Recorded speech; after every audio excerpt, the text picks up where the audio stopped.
Hello, algebra students. Okay, we are going to simplify these expressions. This is similar to what we were doing earlier, and we're going to use simple radical forms. So we don't want decimal approximations. What we're going to do is we're going to look for perfect square factors. So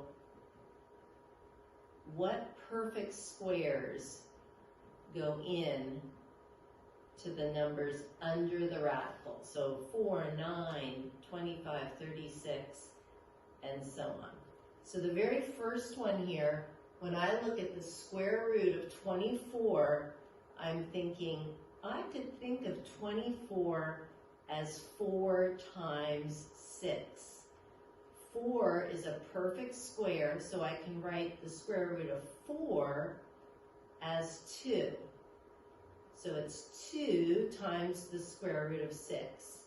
And we usually don't need to show that little dot that means multiplication. You can check that you've done this correctly, because if you put into a calculator the square root of 24 and the square root of 2 root 6, you'll get the same decimal approximation. So looking down at these ones, these are getting us ready for quadratic formula. So if I do this one, 1 plus or minus the square root of 25, this one's a perfect square, so the square root of 25 is 5. So now I'm going to write the two answers. 1 plus 5 is 6, and 1 minus 5 is negative 4. I'm going to post all the solutions to this page so you can check your answers and then email me or text me if you're not sure why an answer was written that way. The other thing we're doing with this sheet is looking at square root property, which means if x squared equals a, then x equals plus or minus the square root of a. So what that means is if I have something like x squared equals 25, and I take the square root of both sides, x equals plus or minus 5.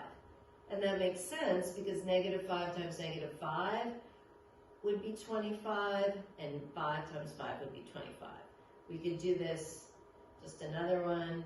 If I had x squared equals 24, then kind of similar to the first one we did here, if I take the square root of both sides, x equals plus or minus the square root of 24, and because we already did this one, we know that when I write the square root of 24 in simple radical form, it'll be 2 root 6, because 24 is 4 times 6, and the 4 is a perfect square. So now we're going to solve the following quadratic equations using the square root property. So if I do just a couple of these, and then I'm going to post the answers. For example, if I do this one, I take the square root of both sides, x equals plus or minus the square root of 27. But I'm not done because I'm looking for perfect square factors.